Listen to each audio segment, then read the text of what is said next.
안녕하세요. 슬기로운 스테이블 코인 생활에 오신 것을 환영합니다. 오늘 주제는 가격 말고 레일을 보라입니다.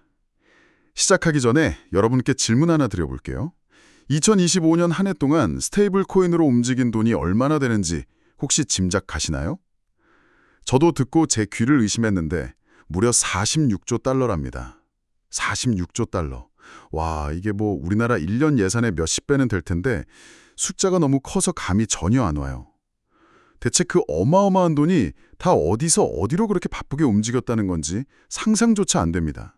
바로 그 지점, 그 상상이 안 되는 숫자에서 오늘 이야기를 시작해야 합니다.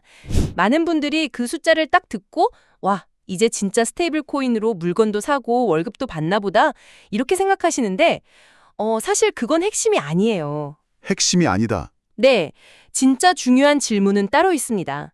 바로 이거죠. 돈이 움직이는 기본 판, 그러니까 금융의 기본 레일이 기존 은행 시스템에서 스테이블 코인이라는 새로운 시스템으로 넘어오고 있는가? 오늘 저희는 바로 그 46조 달러라는 미스터리에서 출발해서요.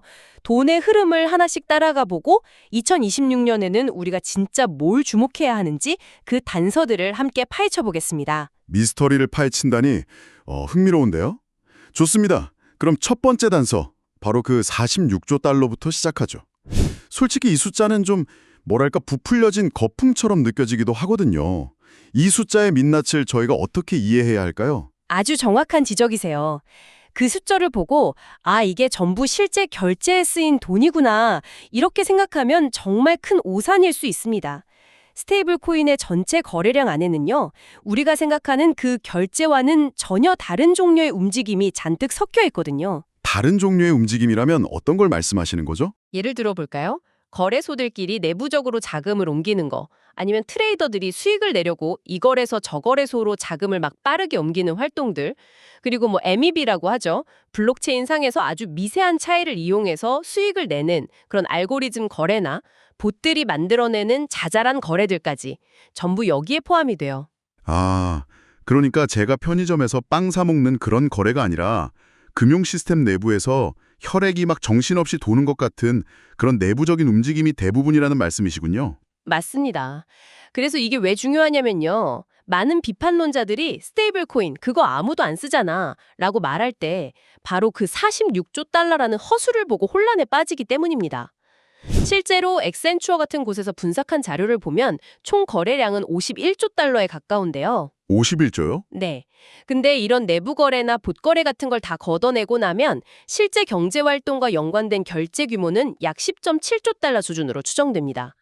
물론 10.7조 달러도 어마어마하게 큰 숫자지만 51조와는 느낌이 완전히 다르죠. 그렇죠. 거의 뭐 5분의 1 수준이니까요. 그래서 첫 번째 단서의 결론은 이겁니다. 46조 달러는 결제의 대중화를 의미하는 게 아니라는 것.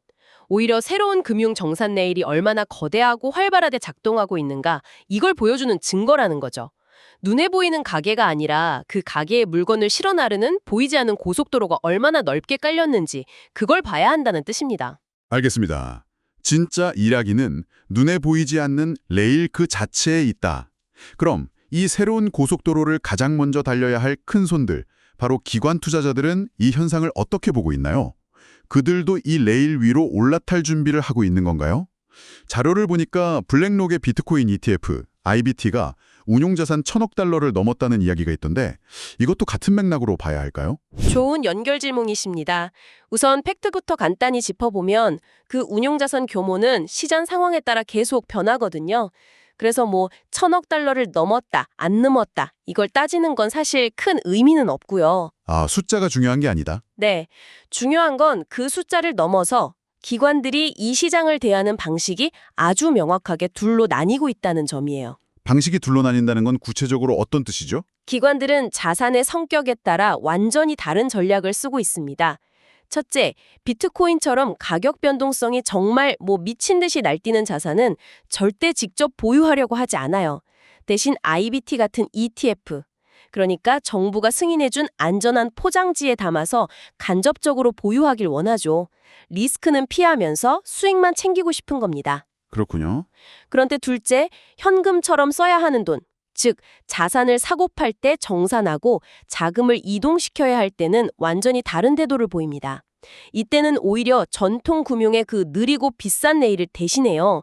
스테이블 코인이나 예금 토큰 같은 새롭고 효율적인 레일을 어떻게 쓸지 굉장히 적극적으로 연구하고 있다는 거죠. 잠시만요. 그 설명은 이해가 되는데 한편으로는 기관들이 좀 교활하게 느껴지기도 하는데요. 위험한 자산은 ETF라는 안전장치 뒤에 숨어서 이익만 챙기고 정작 진짜 혁신이 일어나는 레일은 규제의 회색지대에서 비용 절감 같은 이점만 쏙 빼먹으려는 것처럼 들리거든요. 이런 이중적인 전략이 과연 장기적으로 지속 가능할까요? 정말 날카로운 지적이십니다. 실제로 규제 당국이 가장 우려하는 부분이기도 하고요. 하지만 기관들 입장에서는 이게 지극히 합리적인 리스크 관리일 뿐입니다.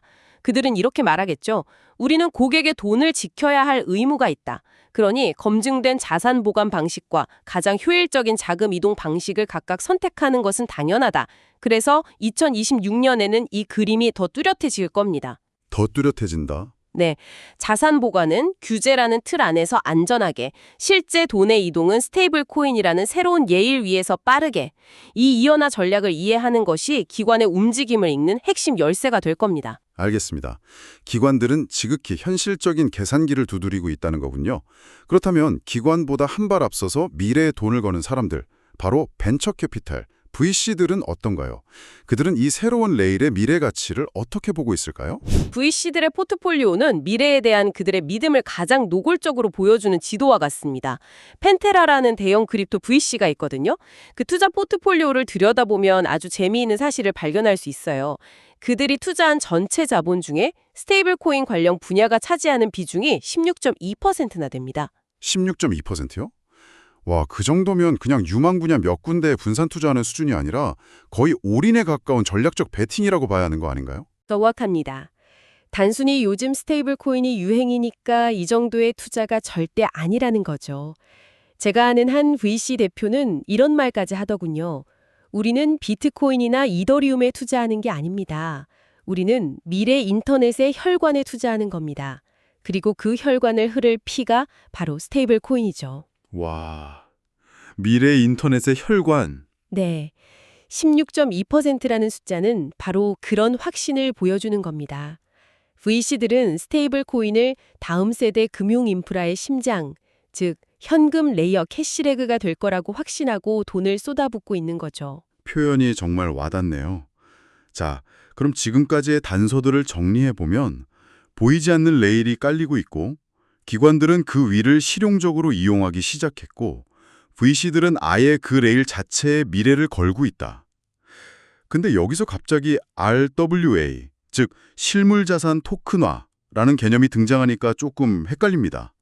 지금까지는 전부 돈, 현금, 그 자체에 대한 이야기였는데 RWA는 국채나 부동산 같은 자산에 대한 이야기잖아요. 이건 완전히 다른 주제 아닌가요? 어떻게 연결되는 거죠? 아주 자연스러운 궁금증입니다.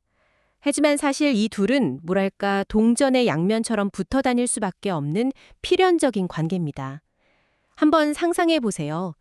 국채, 미술품, 빌딩 같은 온갖 실물 자산들이 전부 토큰화돼서 24시간 거래되는 RWA 시장이 열렸다고 칩시다. 네. 이 시장이 정말 활성화되려면 딱 두 가지가 반드시 필요합니다. 첫 번째, 이 토큰화된 자산을 살 때 쓸 돈, 즉 안정적인 가치를 지닌 캐시레그가 있어야 하고요. 두 번째, 내가 가진 자산 토큰을 팔고 싶을 때 언제든지 진짜 현금으로 바꿀 수 있는 확실한 환매 경로가 보장되어야 합니다. 아, 그렇겠네요. 아무리 멋진 디지털 빌딩, 즉 RWA를 가지고 있어도 그걸 살 사람이 쓸 디지털 현금, 스테이블 코인이 없거나 나중에 그 빌딩을 팔아도 현금으로 안 바꿔주면 그냥 그림의 떡이군요. 바로 그겁니다. 세상에서 가장 귀한 화물, RWA를 잔뜩 쌓아놔도 그걸 실어나를 기차와 철로, 즉 스테이블 코인이 없다면 그 화물은 영원히 창고에 갇혀있게 되는 거죠. 그래서 RWA와 스테이블 코인의 관계는 한 문장으로 정리할 수 있습니다. RWA는 자산, 스테이블 코인은 내일. 앞으로 토큰화된 자산이 많아지면 많아질수록 그 자산을 실어나를 레일인 스테이블 코인에 대한 수요는 필연적으로 폭발적으로 증가할 수밖에 없는 구조입니다. 자산과 레일의 비유. 정말 명쾌하네요. 이제 둘의 관계가 확실히 이해됐습니다. 자, 그럼 레일은 점점 튼튼해지고 있고 그 위를 달릴 자산들도 많아지고 있습니다. 그럼 2026년에는 어떤 일이 벌어질까요? 이 시장의 가장 뜨거운 논쟁, 최대 격전지는 어디가 될 거라고 보시나요? 단연코 수익형 스테이블 코인 문제입니다. 아주 간단한 질문이에요. 스테이블 코인을 가지고만 있어도 이자나 보상을 주는 걸 허용해야 하는가? 이 질문을 두고 거대한 전쟁이 벌어질 겁니다. 실제로 미국 상원에서 스테이블 코인 법안 처리가 계속 미뤄지는 가장 큰 이유 중 하나가 바로 이 스테이블 코인 리워드에 대한 합의가 안 되기 때문이에요. 그만큼 민감한 문제라는 거죠. 아니, 사용자 입장에서는 그냥 가지고만 있어도 이자를 준다는데 좋은 거 아닌가요? 은행 예금처럼요. 이게 왜 그렇게까지 큰 싸움거리가 되는 거죠? 사용자에게는 좋지만 은행 입장에서는 생존이 걸린 문제이기 때문입니다. 미국의 은행정책연구소 BPI 같은 은행들의 이익단체는 거의 절규에 가까운 목소리를 내고 있어요. 만약 이자를 주는 스테이블 코인이 허용된다면 이는 은행 시스템의 근간인 예금 기반을 완전히 파괴할 수 있다. 이렇게 공개적으로 경고하고 있죠. 이건 단순한 밥그릇 싸움이 아닙니다. 금융시장의 구조를 뿌리부터 뒤흔드는 지각 변동이 될 수 있거든요. 예금 기반을 파괴할 수 있다. 엄청난 경고네요. 그렇습니다. 만약 스테이블 코인의 리워드 지급이 전면 허용된다고 생각해 보세요. 그러면 스테이블 코인은 더 이상 단순히 돈을 보내는 결제 도구가 아니게 됩니다. 은행 예금과 직접적으로 경쟁하는 어쩌면 더 매력적인 금융 상품이 되는 거죠. 반대로 리워드가 법적으로 금지된다면 스테이블 코인은 지금처럼 순수한 결제 및 정산 전용 레일로서의 역할에 충실하게 될 거고요. 2020년은 바로 이 갈림길에서 스테이블 코인의 정체성이 결정되는 해가 될 겁니다. 그렇군요.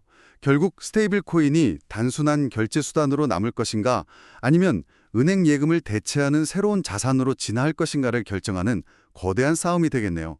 정말 흥미진진한 관전 포인트입니다. 자, 이제 마지막으로 점검해야 할 단서입니다. 이 모든 혁신과 성장, 이면에는 항상 그림자처럼 따라붙는 리스크가 있잖아요.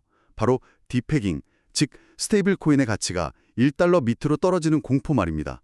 이 리스크는 어떻게 봐야 할까요? 아주 중요한 문제입니다. 이제 스테이블 코인 시장의 규모가 일개 기업이 아니라 작은 국가 경제 수준으로 커졌기 때문에요.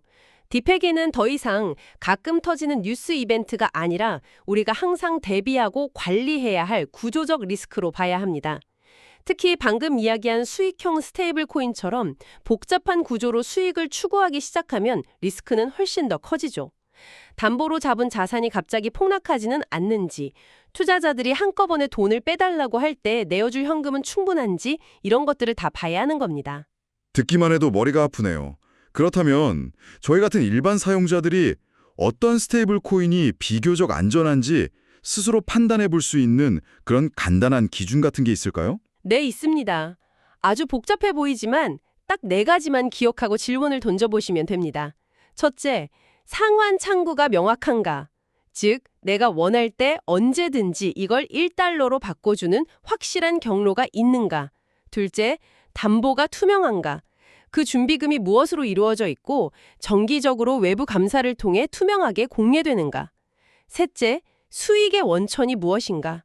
만약 이자를 준다면 그 이자는 국채처럼 안전한 자산에서 나오는가? 아니면 위험한 투자를 통해 나오는가? 그리고 마지막 넷째, 스트레스 테스트를 통과했는가? 과거 시장이 급락하는 위기 상황에서도 문제없이 출금이 잘 작동했었는가? 이 4가지 질문에 명쾌하게 답할 수 없는 스테이블 코인은 일단 의심하고 보시는 게 좋습니다. 상환 창구, 담보의 투명성, 수익의 원천, 그리고 과거 위기 대응 능력. 꼭 기억해야겠네요. 오늘 정말 흥미로운 미스터리를 함께 파헤쳐 본 것 같습니다. 마지막으로 오늘 이야기를 정리해 주시죠. 아래에서는 돈이 흐르는 새로운 레일이 조용하지만 아주 단단하게 깔리는 거대한 인프라 공사가 진행된 해였죠. 그리고 2026년은 그 레일 위에서 본격적인 질문이 던져지는 해가 될 겁니다. 오늘 우리가 나눈 이야기처럼 과연 스테이블 코인은 은행 시스템을 보조하는 순수한 결제 레일로 만족할 것인가? 아니면 은행 예금을 위협하며 스스로 수익형 금융상품으로 진화할 것인가? 이 거대한 갈림길에서 시장과 규제가 어떤 선택을 내리는지 지켜보는 것. 이것이 2026년 금융시장을 바라보는 가장 중요하고도 흥미로운 질문이 될 거라고 생각합니다. 네, 돈의 미래가 걸린 질문이네요. 오늘 슬기로운 스테이블 코인 생활은 여기까지입니다. 함께해 주셔서 감사합니다.